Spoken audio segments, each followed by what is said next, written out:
So let me be very clear. I am 100% supported to Social Security and Medicare for all of Americans who paid into it. It's one of the fundamental aspects of what we do.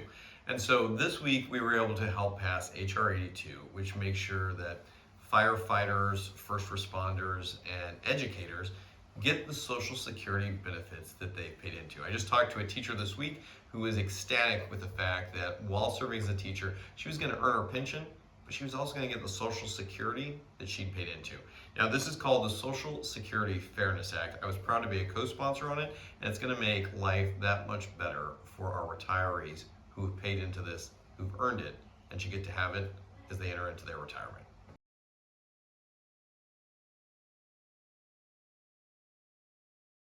Look, I'm very excited that Iowa was unified in certifying the elections for President Trump, and that we've already started moving out, working with the Senate on key priorities the American people asked for.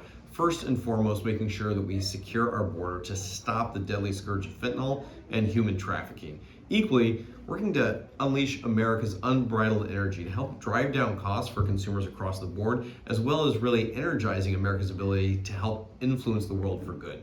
We're also looking at an extension of the 2017 tax cuts, and this is important to really help every family, farmer, small business owner, and create a blue-collar boom by giving more of your money back to you.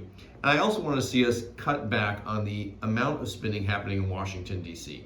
We already passed a number of these bills in the House. Now with the Senate and a president that's ready to sign this into law, I think we have a great path forward to help kick off what President Trump has asked for with legislation that can truly deliver.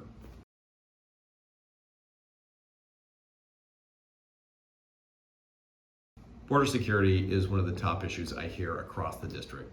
When over 10 million illegals have entered our country in just the last 4 years, hundreds of which are on the terrorist watch list, it's one of the reasons I was so proud to help lead and pass the Lincoln-Riley Act this week, which addresses the death of a 22-year-old who was killed by an individual who was in the country illegally and had already committed crimes. What this bill does is it holds people accountable, particularly those who are in the country illegally, that when they commit a crime, they need to be deported and they need to be held accountable at the time of that crime. There's much more work to be done on this to stop fentanyl, to stop human trafficking, but border security is a top priority, and I'm glad the House has already moved out on important legislation to help save lives right here in our community.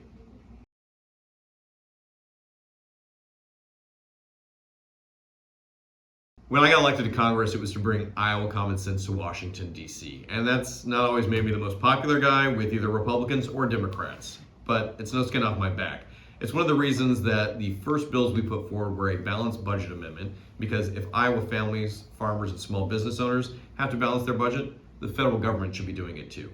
It's also one of the areas where I've led in the No Corruption in Government Act, and it takes 3 swings at elected officials. First, they shouldn't get automatic pay raises.